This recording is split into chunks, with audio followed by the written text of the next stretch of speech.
পাক তোমাকে যতগুলি নিয়ামত দান করেছি, সমস্ত নিয়ামতের যদি শুকরিয়া আদায় করো, আমি আল্লাহ রাব্বুল আলামিন তোমার নিয়ামতের সমস্ত দরজা খুলে দেব।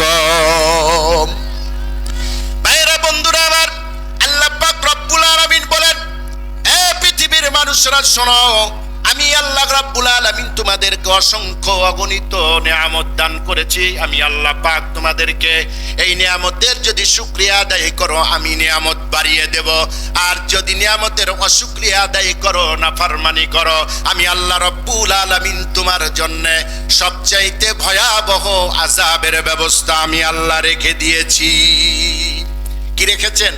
আযাবের ব্যবস্থা আল্লাহ পাক আমাদের জন্য করেছেন। আর নিয়ামতের অশুকরিয়া আদায় করলে আল্লাহ পাক আমাদের কাছ থেকে যতগুলি নিয়ামত দিয়েছেন, সমস্ত নিয়ামত কি করবেন? আল্লাহ পাক ছিনিয়ে নেবেন। তা আমরা আল্লাহ রাব্বুল আলামিনের শুকরিয়া আদায় করতে রাজি আছি তো? সকলে বলেন রাজি আছি তো? ভাইরা বন্ধুরা আমার, বান্দা যখন আল্লাহ রাব্বুল আলামিনের সামনে যখন মাথাকে অবনত করে দিবে, পায়ের সামনে যখন আমার আল্লাহ পাক রব্বুল আলামিনের পায়ের সামনে সেজদায় পড়ে যাবে, আর আল্লাহ পাক যতগুলি নিয়ামত দান করেছেন, তোমাকে সুস্থতা দিয়েছেন, এটা একটি নিয়ামত। তোমাকে চক্ষু দান করেছেন আমার আল্লাহ পাক, এটি একটা নিয়ামত। আমার আল্লাহ রব্বুল আলামিন তোমাকে কথা বলার জন্য কণ্ঠ দিয়েছেন, এটি একটি নিয়ামত। আমার আল্লাহ পাক তোমাকে হাত দিয়েছেন, নিয়ামত।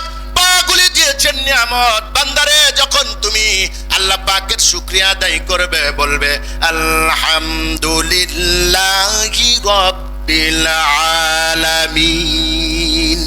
আল্লাহ রাব্বুল আলামিন বলেন, বান্দারে তুই আমার যখন শুকরিয়া আদায় করেছো, আর তুমি যখন আমার শুকরিয়া আদায় করেছো, আমি আল্লাহ রাব্বুল আলামিন আকাশ ও জমিনের ভিতরে যতগুলি নিয়ামতের দরজা ছিল, সমস্ত নিয়ামতের দরজাগুলি বান্দা আমি তোর জন্য খুলে দিলাম। সে মহান রব্বুল আলামিন আমাকে আপনাকে দেখতেছেন, আমি আপনি কি করতেছি দেখতেছেন কিনা আল্লাহ পাক? আমি আপনি কি করি, কোথায় কি করি আল্লাহ দেখেন না? কেউ যেখানে শোনে না সেখানে কে শুনেন বলেন? সেখানে কে শুনে? কেউ যেখানে শুনে না সেখানে কে শুনে? কেউ যেখানে দেখে না সেখানে কে দেখে? আপনি যদি পানির ভিতরে ডুব দিয়ে কিছু করেন, আল্লাহ পাক দেখেন। অন্ধকারের ভিতরে যদি আপনি কিছু করেন, তাও আল্লাহ দেখেন। আপনি মনে মনে কি কল্পনা করেন, তাও আমার আল্লাহ রব্বুল আলামিন জানেন কি জানেন না?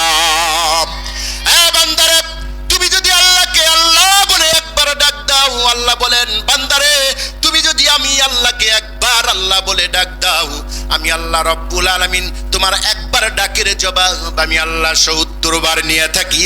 জোরে জোরে বলা যাবে কি সুবহানাল্লাহ? মাশাআল্লাহ। এখানে ছাত্ররা এসেছে, এই মাদ্রাসায় লেখাপড়া হয় আমাদের।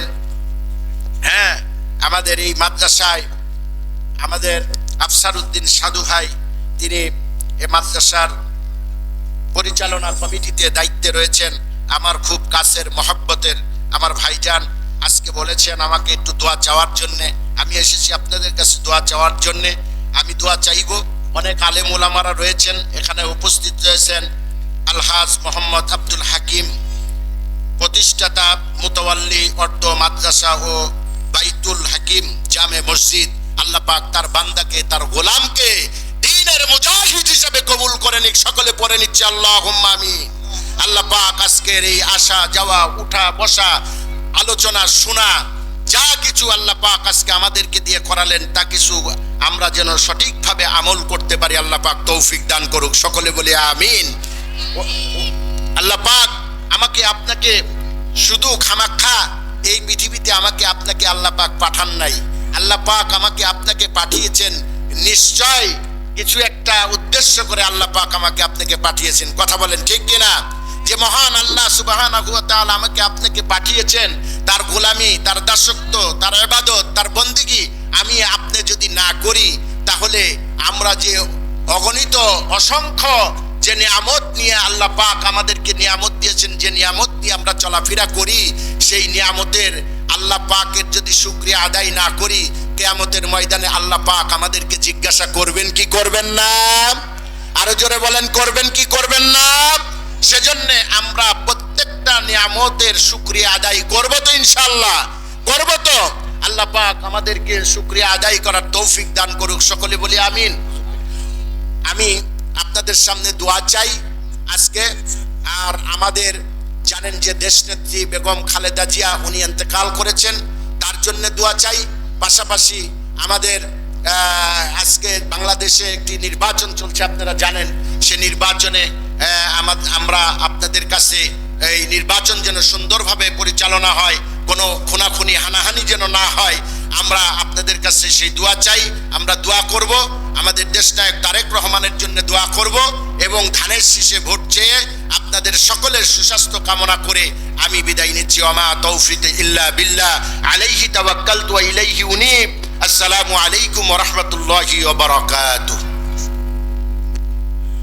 মাশাআল্লাহ, চমৎকার বয়ান শুনছিলাম হাফেজ মোহাম্মদ শহীদুল ইসলাম খোকন বিশ্বাস হযরতের কাছ থেকে। নারে তাকবীর, নারে তাকবীর। দিন ইসলাম, দিন ইসলাম,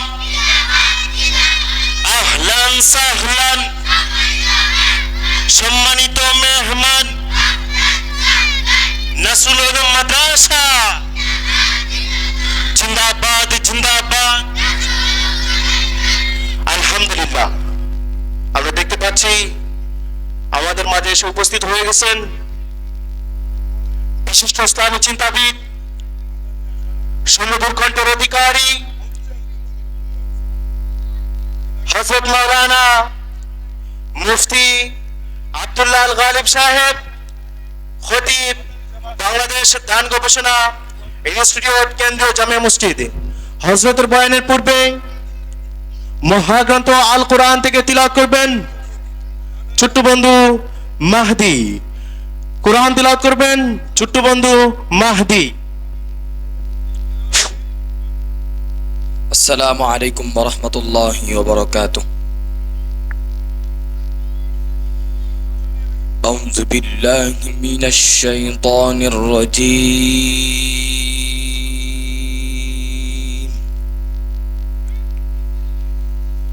বিসমিল্লাহির রহমানির রহিম।